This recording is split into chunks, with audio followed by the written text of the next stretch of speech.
News 18 বাংলায় আপনাদের স্বাগত। আপনাদের সঙ্গে রয়েছি আমি প্রিয়াঙ্কা। শুরুতেই যে চাঞ্চল্য খবরের দিকে আমরা নজর রাখবো। সকাল থেকেই নজর রেখেছি বেঙ্গালুরুতে ক্যাফে বিস্ফোরণে দীঘা থেকে ধৃত দুই সন্দেহভাজন জঙ্গি। রাজ্য পুলিশ ও এনআইএ এর যৌথ অভিযানে গ্রেপ্তার করা হয়েছে দুজনকেই দীঘার হোটেল থেকে গ্রেপ্তার করা হয়েছে। ধৃত আব্দুল মতিন তোয়াহা ও মুজাফির হোসেন সজীব।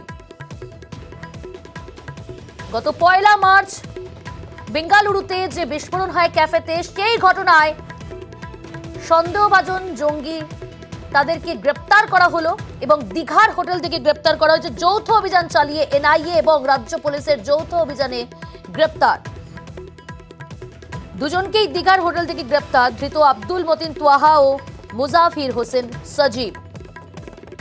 1 মার্চ বেঙ্গালুরুর রামেশ্বরম ক্যাফেতে বিস্ফোরণ। আইইডি বিস্ফোরণে কমপক্ষে 10 জন আহত হয়েছিলেন এবং আপনাদের মনে থাকবে অপরাধীদের খোঁজ দিতে পারলে 10 লক্ষ টাকা পুরস্কারের ঘোষণাও করেছিল এনআইএ। আমাদের সঙ্গে রয়েছে প্রতিনিধি অমিত। অমিত, তোমার কাছ থেকে জানতে চাইবো এই এত বড় একটা খবর এবং এই অভিযানটা ঠিক কখন চালানো হয়েছিল, কিভাবে চালানো হয়েছিল? দেখো, এনআইএ সূত্রে দাবি করা হচ্ছে তারা এই বিস্ফোরণের পরবর্তী বিস্ফোরণের আগের বিভিন্ন ক্লোজ সার্কিট ক্যামেরার ছবি তারা সংগ্রহ করেছিল। সেখান থেকে আইডেন্টিফাই করা মুসাফিরকে এবং তারপরে তাদের ছবি প্রকাশ করা হয়, তাদের নামে পুরস্কার ঘোষণা করা হয় এবং তারা তাদের কাছে সঙ্গে যোগাযোগ করেছিল, কোথা থেকে কনসাইনমেন্ট এসেছিল বা আইইডি যে প্ল্যান করা হয়েছিল, মুসাফিরকে আইইডি প্ল্যান করেছিল, তার আগে কতবার কি করেছিল, এই বিষয়গুলো কিন্তু তদন্ত করে করে দেখা হয়েছিল। বিস্ফোরণের পরে তারা গা ঢাকা দেয় এবং তারা বিভিন্ন জায়গাতে ডেরা বদল করে থাকতে শুরু করে। সেই জায়গা থেকে 26 মার্চ মুজাফির নামে একজনকে গ্রেপ্তার করা হয়েছিল। সে লজিস্টিক সাপোর্ট দিয়েছিলেন এই দুই ব্যক্তিকে বা দুই অভিযুক্তকে, এমনটা কিন্তু এনআইএর তরফে দাবি করা হয়েছে এবং তাকে ঘেরা করে বেশ কিছু টিপপ সামনে আসে এবং কোন কোন জায়গা দিয়ে তারা জায়গা বদল করেছে এই টিপপগুলো কিন্তু পেতে শুরু করেন এনআইএ কর্তারা। এরপরই গত সপ্তাহে আরো 18টি জায়গাতে তল্লাশি অভিযান চালান এনআইএর তরফে এবং অবশেষে আজকে কাশি থেকে তাকে গ্রেপ্তার করা হয়েছে। তার আগে তারা কলকাতায় এসেছিলেন, এই তথ্যও কিন্তু এনআইএ কর্তাদের হাতে রয়েছে এবং কিছু আর কয়েক সময় ব্যবস্থা। এই মুহূর্তে তুমি সরাসরি আমার ক্যামেরা পার্সন, এই মুহূর্তে আমরা কোর্টে রয়েছি। কোর্টে কিন্তু ইতিমধ্যেই দুই অভিযুক্তকে নিয়ে এনআইএ আধিকারিকরা পৌঁছে গিয়েছে। তুমি দেখতে পাচ্ছ ছবি, এই মুহূর্তে এনআইএ আধিকারিকরা ছবি নিয়ে আসছে। এই মুহূর্তে পুরো এনআইএ ছবি নিয়ে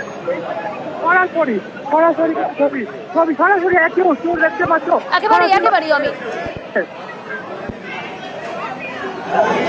একেবারে এক্সক্লুসিভ সেই ছবি তুলে ধরছি আমরা। দেখছেন এই দুই অভিযুক্ত বেঙ্গালুরু রামেশ্বরম ক্যাফেতে বিস্ফোরণ ঘটনায় দুজনকে গ্রেপ্তার করেছে এনআইএ এবং রাজ্য পুলিশ। এই দুজনকে ইতিমধ্যে নিয়ে আসা হলো এবং সরাসরি সেই ছবি আপনারা দেখতে পাচ্ছেন। হ্যাঁ, দেখতে পেলে এই মুহূর্তে এনআইএ কর্তারা দীঘা থেকে গ্রেপ্তার করা হয়েছে দুজনকে।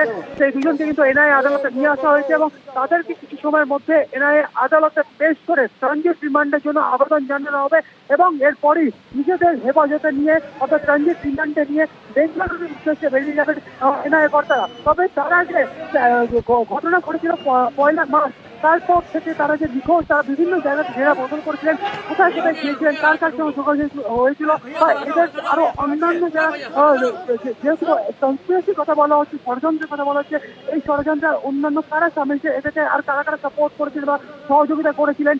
আইআইডি যেহেতু আইআইডি কোথা থেকে এলো, কোথা থেকে তারা যেগুলো পারচেস করলেন, সমস্তটাই তদন্ত করে দেখতে চাইছে এনআইএ কর্তারা। সেক্ষেত্রে নিজেদের হেফাজতে নিয়ে এদেরকে জিজ্ঞাসাবাদ করা হবে। এই কারণে এই মুহূর্তে এনআইএ কোর্টে তাদেরকে পেশ করা হচ্ছে এবং ট্রানজিট রিমান্ডে নিয়ে তাদেরকে বেঙ্গালুরু নিয়ে যাওয়া হবে এনআইএর তরফে।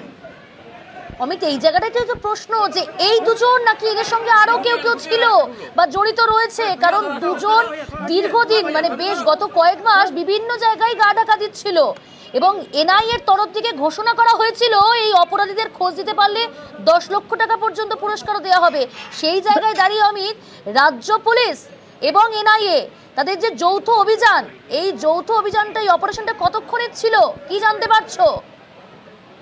দেখো, কালকে রাতে পূর্ব মেদিনীপুর পুলিশকে জানানো হয় যে পুলিশ অফিসাররা জানতে পারেন যে এইরকম দীঘার একটি হোটেলে রামেশ্বর ব্লাস্টের এই অভিযুক্ত লুকিয়ে রয়েছে। এরপর সময় বিলম্ব না করে আমরা যেটা পূর্ব মেদিনীপুর এসপি তরফে স্পষ্ট বলা ব্যাপকভাবে অভিযান চালানো হয়। পূর্ব মেদিনীপুর পূর্ব মেদিনীপুর জেলা পুলিশ তরফে পূর্ণ সহযোগিতা করা হয়। একটা টিম কেন্দ্রীয় তদন্তকারী সংস্থাকে সাহায্য করে এবং তারা যৌথভাবে অভিযান চালায় এবং ঘন্টা দুয়েকের মধ্যেই মানে তারা পিক আপ পাওয়ার ঘন্টা দুয়েকের মধ্যেই কিন্তু সেক্ষেত্রে এই যে আব্দুল তাহা 3 বছরের মাস্টার মাইন্ড, তাকে মাস্টার মাইন্ড বলা হচ্ছে ন্যায় তরফে।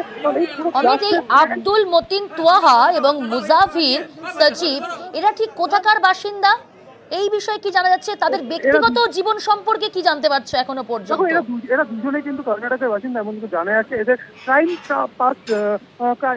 পাস্ট টাইম রেকর্ড কি রয়েছে এগুলো সমস্তটা কিন্তু দেখা হচ্ছে, কারণ এদের যেহেতু এই ধরনের আইইডি ব্লাস্ট করানো হয়েছে এবং 10 জন জখম হয়েছিলেন এবং ঘটনার পর থেকে তারা পলাতক অ্যাবসেন্ট হয়ে গিয়েছিলেন বা গায়ে ঢাকা দিয়েছিলেন।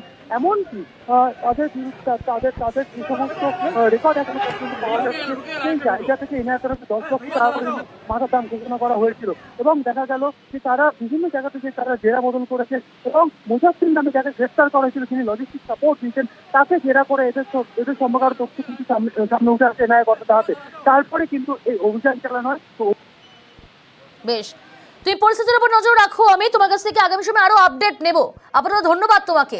আমরা এই খবরের দিকেই নজর রাখবো, আরো আপডেটস নিয়ে ফিরছি ছোট্ট একটা বিরতির পর। সঙ্গে থাকবে।